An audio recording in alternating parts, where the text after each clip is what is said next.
this is going to be a bit of a shift. We kind of started with the why this morning, and we've been talking about the what. This is going to be more of the how, right? Hillary and I both represent more of the tech side of this industry, and we'll try not to get too techy. You can yell at us if we're using too many acronyms or something, and we'll define them. But we want to talk about some of the things we're actually doing here. So I lead product and tech at Sharethrough. Again, I'm Curt. Hillary and I work together a lot because I work a lot with the Tech Lab. I'm on the board of directors. I'm in the commit group. I'm really active in a lot of the work that we're doing, and in particular recently around sustainability. And I thought we could start by talking about kind of why we're both involved in this, other than working in the industry. And I think my biggest priority and the thing I've been trying to push for in the working group is defaulting to action. Let's figure out how to take action. And I think that's actually what we're good at with the Tech Lab, is trying to actually do things, build standards, build tech, get changes made. And so I think that's what we're kind of trying to do with this initiative. Bethany, maybe you could kind of introduce yourself and what are your priorities in this? Yeah, hi everybody. Thanks for listening. We'll try to make this good. We know it's right before lunch. So I'm Hillary Slattery. I'm the director of product for programmatic products at IAB Tech Lab, which makes me basically the steward of the OpenRTB spec, which the sustainability initiative within Tech Lab sort of falls under. And for those of you that don't know, and I do get this question a lot, there is a difference between IAB, which is sort of the policy arm, and it's like there are national ones, and then Tech Lab is really focused on providing the telemetry, the signals, the operational support for those standards globally. So yeah. Yeah, thanks. Yeah, they are very different sort of groups. So yeah, we're both happy to be working with the Tech Lab and creating solutions. I think that's what we focus on, right? So we'll probably spend the bulk of our time talking about what we're doing now and going forward. But I wanted to first start by talking about what are some of the things we've already done. There's a lot of initiatives we've implemented over the last few years that maybe they weren't meant to solve sustainability at the time, but they're actually critical parts of the sustainability solution. What are some of those things that come to mind for you that we've already accomplished? Yeah, I think this is a super important question. So Tech Lab just did our March release. I'm going to go most recent to most latest. In Tech Lab's March release, we updated how in-stream video is signaled in the bid stream, which basically just kind of removes the perverse incentive to just load up your pages with crazy, heavy video players. I think that's really important. And then additionally, there's a signal for publishers to say when an ad slot auto refreshes. Now, don't get too excited about this. This is still publisher declared. Everybody should still work with their verification vendors to make sure.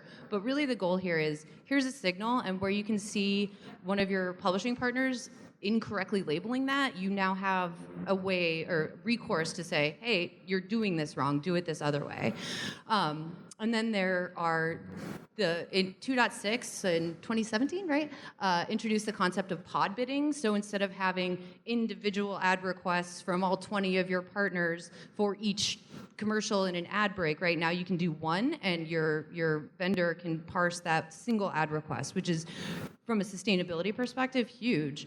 And then there are, the foundational standards we know and love, ads.txt, sellers.json.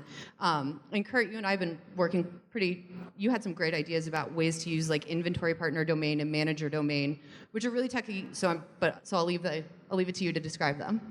Yeah, so we started this sort of the SPO initiatives effort, as you said, I think around 2017, 2018, ads.txt, sellers.json. All of this was to define the supply chain, right? To enable a buyer to understand, did I buy an authorized piece of inventory, and what path did that inventory go through between the publisher and me?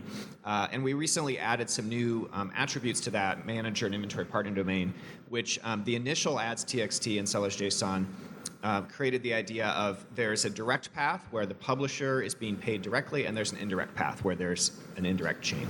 But what we realized is there's some other subtlety that's not captured by that. In particular, that a lot of publishers are partnering exclusively with someone to monetize their inventory. And that should be considered differently. It's an indirect path because I'm paying someone who's paying the publisher, But there is no more direct path because the publisher has exclusively partnered with that company to monetize their inventory. And that's the concept of manager domain, is an exclusive partnership with someone who monetizes your inventory.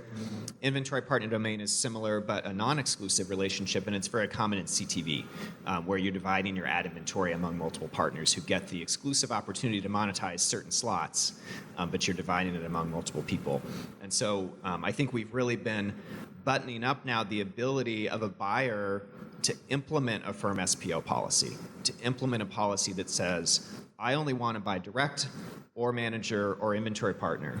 And that now sort of enables them to, I think, be more firm in their policy.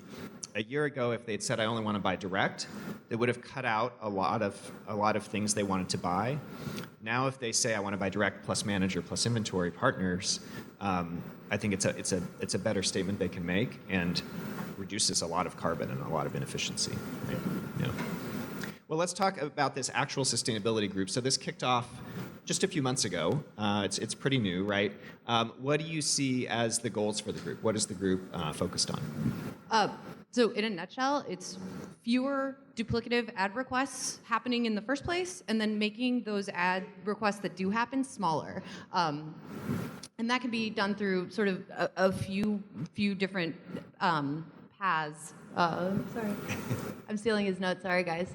And you could do that. You can start from even before the ad request even gets triggered through things like cookie syncing. So there's been a whole lot of trade articles recently about publishers are rightly very worried about their first-party data being stolen. But there was a study by ID5 and Sincera, I think, that found an average of almost 70 cookie syncs per page, which then each of those 70 partners have their own very, very heavy tables to individually map all those cookies to one another. And that's pure waste. Even sometimes I hear from publishers that there are cookie syncs on page where there are no live commercials. Pure waste from a business perspective, pure waste from a sustainability perspective. It's just, it doesn't make sense to do that. So, whether or not Tech Lab comes out with official guidance around that, it's just those two things cannot be true at the same time. So publishers, guard your data. And sorry, yeah, I think that was, where were we? The goals? Oh, but the goals of the sustainability working group. So, and then yes, certainly supply path optimization, make sure your ads.txt files are clean, in any shape that takes, and however Tech Lab can sort of enable those signals, then let us know. Yeah, and it's a pretty new group. I think it's still trying to figure out kind of what is it it's going to produce. And I know that's been my personal focus with the group is let's produce something. One of the conversations we've had occasionally that's been a little bit frustrating to me is well, we can't really do anything until we can measure every step of the process and have an agreed standard of measurement for the complete life cycle of an ad impression. And that's we should do that. That's a good thing to do, but I don't think we should use that as an excuse for inaction, right? If the fire truck shows up at a house, they don't stop to analyze well, wait, which rooms are on fire? How much is each room on fire? How did the fire start? They just start fighting the fire, and then they learn as they go. And we do have a house that's on fire here, right? And we need to start fighting it. And we know some of the things we can do. Let's start doing those things while we learn more, and then we can do other things over time. Yeah, I couldn't agree with you more. So Tech Lab has taken the position that there are known unknowns. We have to make some assumptions. The measurement number, how that number is calculated, is is ongoing. It's super important work, but it'll take time. So what can we do today? To just lower just the amount of carbon? Making the assumption and making it clear that there is an assumption being made here that fewer ad requests, smaller ad requests means less energy gets used to keep the programmatic supply chain going. Yeah, I think you and I have talked about, it seems like the work we're talking about has been starting to fall into three buckets. There's measurement, there's efficiency and sort of reduction initiatives, and then there is transactional support, actual sort of specs work on how we transact on this. So let's focus on each of those. You started to touch on measurement.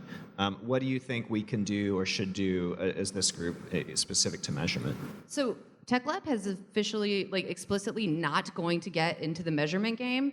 We are going to leave the actual, like, this is my tons of carbon emissions to the programmatic supply chain participants and their sustainability vendors and government vendors. We're not going to get in that game. But where there are when and if there is a number that the programmatic supply chain would like to communicate, Tech Lab is happy to sort of provide that telemetry to say, you know, to let that communication happen. Although I will say, I think it'll be important when and if that signal does come up to say, this is my number as measured by.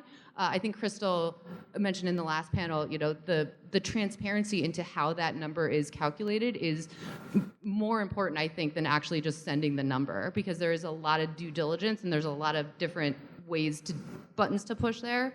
And so you have to make sure as buyers, especially, that you agree with how that number was calculated. Yeah, I think if we can be inspired by the way we've handled other metrics before, you know, the way we handle viewability, for example, is the IAB sets a standard of what a viewable impression is. There's a third-party body, the MRC, that can validate that a third party is measuring it accurately, and then it's ultimately third parties that are measuring it. And I think we can use that framework. In fact, maybe even more relevant is the data transparency labeling initiative that the Tech Lab put out a couple of years ago, where we say, look, we're not claiming this is good audience data or bad audience data, but here's a standard about how you describe your audience data in a structured way. And so that's probably the kind of thing we need to do around measurement is, yeah, the IAB will never say, you know, this impression generates X carbon, but we can say, here's how you talk about the carbon. You know, it was measured by this vendor, here's the scopes that were included, the methodology, you know, we can get a little more specific around it, right? Yeah, and I think before Brian O'Kelly finds me and yells at me, it's an and, right? You cannot only do one of these things and say, I'm green now. It's a checklist. It's not an or.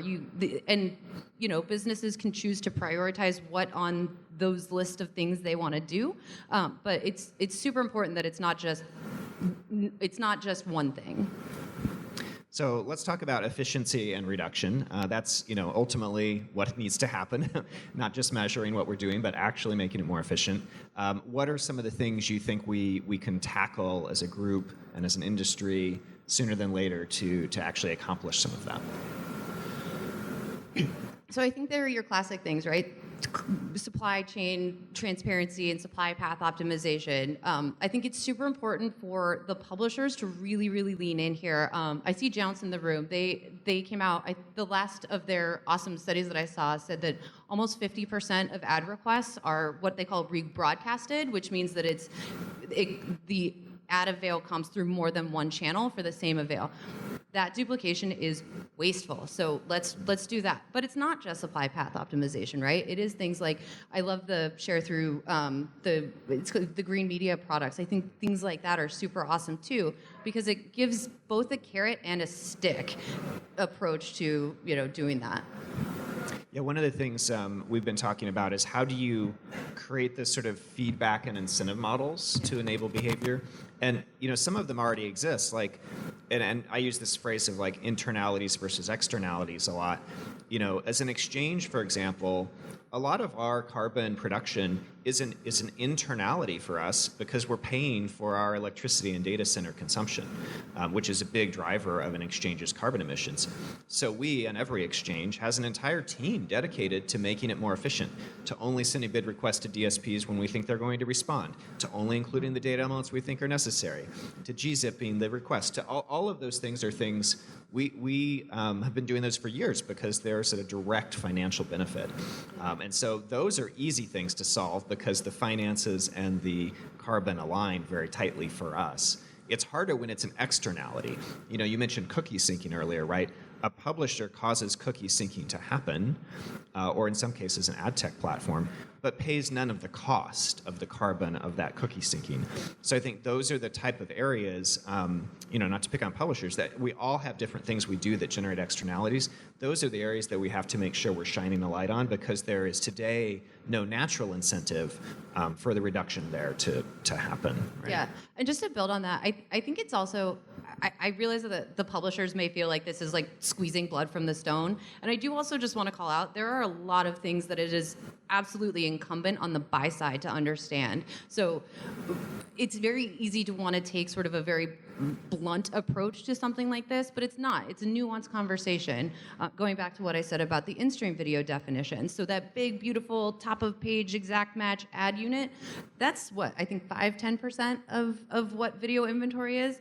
But today, the way that it's thought of is anything that isn't that is like outstream crap, and that's just not true. There are absolutely like variations in the value of that video inventory, and there's a play there. And I think it's the agencies, the media buyers, the DSPs, supporting that level of nuance is going to be really, really important here too, especially as it comes to sustainability.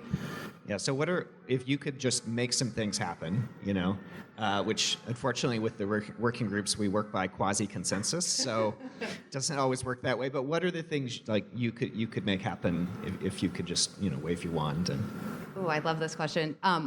Certainly, I want the buy side to lean in. So the buyers, what we were talking about before, either by biasing your media investment towards publishers that are cleaning up their supply chains, making best efforts to lower their carbon emissions, or by just saying I'm not going to buy on sites where it doesn't make sense because I think it's just too heavy from a carbon sustainability. Carrot or stick, you choose. The signals are already there. Like, go do. From a publisher perspective, one thing, it's a great problem to have in the sustainability working group is that we have your traditional sort of tech lab participants, ad tech vendors, but we also have a lot of lean in from agencies. We have 4 of the big 5. I'm not going to call out who the missing one is, but you are in this room.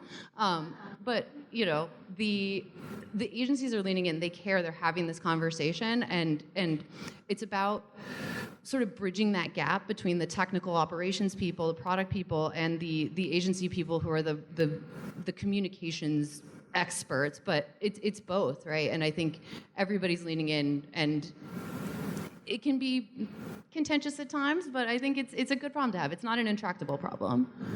Yeah, I just want to build on that point about how we can make this successful. You mentioned we have agency involvement, and they're in the room here too. They can be really instrumental in this. If you look at some of the most successful things the Tech Lab and the industry has ever done, so ads.txt went from a draft spec to essentially fully adopted in like 6 or 9 months. And that happened because DV360 said, we're not going to buy your inventory if it's not ads.txt. Sellers.json supply chain had a very similar adoption curve, and it happened because the trade desk said the same thing. We're not going to buy your inventory if you don't do this. And we can do the same thing with carbon, right? It's very hard to expect people to do things that are against their economic interest, and this point has been brought up several times. But if agencies and DSPs make firm commitments, for example, to my point earlier, if they said today, hey, by June 1st or whatever, we're only going to buy direct inventory and managed inventory and inventory partner domain inventory, that would shift hundreds of millions of dollars away from reselling overnight. And it would have a negative effect on some players in the industry, but it would increase marketer outcomes. It would put more dollars in the hands of publishers. It would move money from lower quality publishers to higher quality publishers. And that would happen with really automatically, right? All of that would happen automatically if agencies and DSPs made that simple statement. And I don't know why you wouldn't, because there's a ton of other benefits, right? You're gonna lower fraud, increase your working media, increase your ability to form deep partnerships with fewer companies. It would be good for the industry, and the support for that is there today. If your DSP doesn't support those levers, like make them build them for you or use a different DSP. But the tech is there to do that today. So let's start making those changes. And I would ask the agencies and DSPs in the room, like, let's do that. Why are we not doing that now? Yeah, and just to build on that, one other thing, I think we have this a bit later, but there's something called a global placement ID. So that's basically each publisher labeling each distinct ad unit on their page with like a single ID. So basically what that does is enable in post, right? So it'll take some time, but where that's implemented, that allows the buy side to say, hey, this is the most direct possible path to my inventory, and again, all boats rise. You have fewer third parties taking bites out of that apple, and also it helps the publishers really truly understand what the performance of each specific ad unit is on a page versus just saying this URL has an average viewability of X or Y, which can give them those plus-ups for those high-performant ad units on their pages. So we've talked about measurement, we've talked about efficiency and reduction. The last piece then is transactional support. I think we've probably all started to see more transactional support around carbon in general, right? When I bought a plane ticket to come here, it told me, how much carbon each flight produced. It gave me the ability to buy an offset for that. If I Google Map how to walk here from my hotel, it's telling me walking doesn't count. But if I was driving here, it would tell me the most carbon efficient route to drive here, right? Yeah. And those kind of things can start to create change when you introduce it into a daily transaction flow. What do you think we can do, sort of inspired by that, in RTB and programmatic in general? I think this is so important, and also is a absolute dogfight right now. So I think from a communication, from a telemetry standpoint, I love the notion of being able to create the pathway to signal this is my carbon emission, but without a as measured by, without the due diligence on the back end, that signal is meaningless, because it's just saying, oh, this publisher is passing the signal, cool, it's fine. But if it's just some random unapproved third party at the end of that, then it doesn't mean anything. So I think it is important, create the telemetry, but then also do your due diligence in your sustainability vendors to understand and make sure that you agree with their methodology, whether or not offsets count. I'm not going to take a position on that, but people have very strong opinions. So, kind of think through and understand what is and is not acceptable, and approaches that are appropriate for your business. Yeah, I think we all agree we can't solve the world's problems with offsets, but they have a place in things here, right? One of the things we've been talking with a couple of different DSPs about, Scope 3 had actually originally written a proposal for how to do this around how do you signal in the request to a demand partner, this is how much carbon this request will produce if you buy the ad, and it is or isn't available for offsetting, and if it is, here's how much the offset would cost, and giving the buy side the ability to then purchase the offset. That would essentially be the direct equivalent of the flights example I made earlier. I think that would be really interesting. We have not yet implemented that with any DSPs, but it is something we've talked about. Again, we want to make sure. The cool thing about that is it doesn't just involve purchasing offsets, because you're communicating to the buy side the carbon production, hopefully via some standard, right? It enables the buy side to then implement filters and criteria, right? To say, for example, I'm only going to buy impressions that fit below a certain threshold, which would be essentially a different lens. I talked a minute ago about the lens of saying I'm only going to buy direct and manager domain. That would be a very good path to get to low carbon. But ultimately, you might also have an even more direct path to get to low carbon, to just say, check the low carbon only checkbox and let the DSP handle making sure it only buys low carbon impressions. Yeah. So, yeah. And that's certainly something that would be incumbent on the DSPs to implement into their user interfaces. So even if it's the junior media buyer at the agency who doesn't know or care, if you make it a box, awesome. That makes it so much easier. And one of the other sustainability vendors in the working group, Slattery, has a really cool report thing that shows you upload all your log files, and it'll show you what your emissions were by company. It's cool. So there are I love Brian, but there are other players in this space that are all sort of coming together to make something really, really powerful. So we're starting to wrap up here. What do you think?